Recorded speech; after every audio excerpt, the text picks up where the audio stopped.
आज हम लोग लौट कर आऊँगा फिर कविता के भावार्थ और प्रश्न उत्तर को देखते हैं। तो सबसे पहले देखते हैं कि लौट कर आऊँगा फिर कविता के लेखक कौन है। जीवनानंद दास, जिनका जन्म 17 फरवरी 1899 ईस्वी बाहरी साल बांग्लादेश में हुआ था और इनकी मृत्यु 22 अक्टूबर 1954 ईस्वी में हुई थी।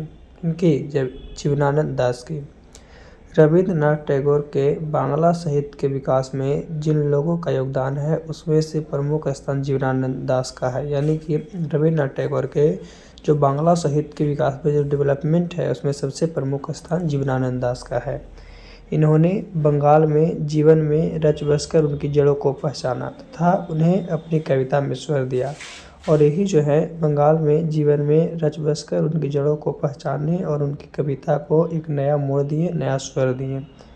इनकी प्रमुख रचना क्या है तो झरा पालक, धूसर, पांडुलिपि, बनलता सेन, महापृथ्वी, सात्रितरार, तिमिर, जीवनानंद दास कविता में क्या हो गया इनका इस प्रमुख रचना है कविता था। फिर है रूपसी बांग्ला, बेला अलबेला, कालबेला, मन विहंगम, आलोक पृथ्वी आदि। लेकिन इनकी निर्धन के बाद ये जब मर गए उनके बाद लगभग 100 कहानी तथा 13 उपन्यास प्रकाशित हुए। जब ये मर गए इनकी मृत्यु हो गई।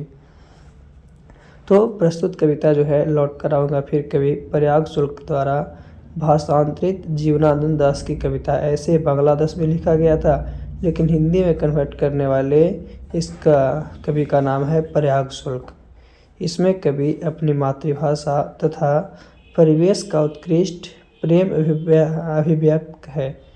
कवि ने इस कविता में एक बार फिर से जन्म लेने की लालसा प्रकट कर अपनी मातृभूमि के प्रति श्रद्धा प्रकट की। तो इसमें सबसे पहला लाइन का भावार्थ होगा कि खेतों है जहाँ धान की बहती नदी के किनारे, फिर लौटकर आऊँगा एक दिन बंगाल में, नहीं शायद होऊंगा मनुष्य जब होऊंगा अवालील। कहने का मतलब है कवि कहते हैं कि धान के खेत वाले बंगाल में बहती नदी के किनारे मैं एक दिन लौटूंगा। हो सकता है मनुष्य बनकर ना लौटूं, अबाबिल बनकर लौटूं, लेकिन लौटूंगा ज़रूर। दूसरा पैराग्राफ है जिसमें दिया गया है कि या फिर कौवा उस भोर का फूटेगा नई धान की फसल पर जो कोहरे के पालने से कटहल की छाया तक भरता पेंग आऊँगा एक दिन ज़रूर। तो कवि जो है दूसरे पंक्ति के माध्यम से कहते हैं क्या कि या फिर कौवा होकर या भोर की फूटती हुई किरण के साथ धान के खेतों में छाए कुहासे में कटहल की पेड़ की छाया में ज़रूर आऊँगा। यानी किसी न किसी रूप में हम पुनः आएंगे। चाहे इसमें क्या बोला, कौवा होकर या भोर की फूटती किरण के साथ धान के खेतों में या छाए कुहासे में कटहल की पेड़ की छाया में ज़रूर आऊँगा। यानी कवि जो है आपका क्या है कि अपने देश लौटने की बात करते हैं कि कोई भी रूप में हम अपने देश में ज़रूर से ज़रूर आएंगे, कोई भी। तो ये दो पंक्ति हो गया। चलिए अब हम लोग तीसरे पंक्ति की बात करते हैं। तीसरे पंक्ति क्या है और उसका अर्थ क्या होगा। तो ये लेसन जो है बहुत ही अच्छा लेसन है। ऐसे बांग्ला लेसन में बांग्ला भाषा में लिखा गया था, बंगाल भाषा में लिखा गया था, लेकिन इसे हिंदी में रूपांतरित कर दिए हैं प्रयाग शुक्ल ने। तो और भी अच्छे रोमांचक कविता हो गई है। तो अब हम लोग तीसरे पैराग्राफ को जानते हैं बिना समय को नष्ट किए हुए। तो तीसरा पैराग्राफ क्या है कि बनकर शायद हंस में किसी किशोरी का घुंघरू लाल पैरों में तैरता रहूँगा, बस दिन दिन भर पानी में गंध जहाँ होगी भरी घास की। कहने का मतलब है कि कवि इस पंक्ति के माध्यम से कहते हैं कि किसी किशोरी का हंस बनकर घुंघरू जैसे लाल लाल पैरों में दिन दिन भर हरी घास गंध वाली पानी में तैरता रहूँगा। यानी कि हमेशा पानी के धाराओं में तैरता रहूँगा। फिर है अगला पॉइंट आऊँगा मैं नदियों मैदान बंगाल में बुलाएंगे मैं आऊँगा, जिसे नदी होती ही रहती है पानी के इसी सजल किनारे पर। इस पंक्ति के माध्यम से कहता है कि बंगाल की मचलती नदियाँ, बंगाल के हरे भरे मैदान जिसे नदियाँ धोती है बुलाएंगे और मैं आऊँगा। इस समय बुलाएंगे और हम क्या है आएंगे, और उन्हीं सजल नदियों के तट पर पुनः नजर आएंगे। यानी कि जब भी कहे हैं तो इस पंक्ति में बंगाल की मचलती नदियाँ, बंगाल के हरे भरे मैदान जिसे नदियाँ धोती है बुलाएंगे मैं आऊँगा उन्हीं सजल नदियों के तट पर। तो यहाँ से क्वेश्चन ऑब्जेक्टिव पूछता है कि कभी बार बार कहाँ लौटने की बात करते हैं, तो ये बंगाल हो जाएगा। क्या हो जाएगा इसका आंसर जो हो जाएगा, कभी बार बार जो है बंगाल लौटने की बात करते हैं। वो किसी भी रूप में वो अपने बंगाल को छोड़ना नहीं चाहते हैं और बार बार वो क्या करते हैं कि वो बंगाल में ही लौटने की बात करते हैं, चाहे कोई भी रूप में बनकर वो लौटें लेकिन बंगाल में ही लौटेंगे। तो चलिए अभी हम लोग 4 पैराग्राफ को जान चुके हैं, अब हम लोग 5वें पैराग्राफ की बात करते हैं। ऐसे टोटल 6 पैराग्राफ में आपका कविता दिया गया है। तो 5वां, शायद तुम देखोगे शाम की हवा के साथ उड़ते एक उल्लू को, शायद तुम सुनेंगे कपास के पेड़ पर उसकी बोली धसीली ज़मीन पर फेंकेगी मुट्ठी भर भर चावल, शायद कोई बच्चा डॉट डॉट उबले हुए, है ना।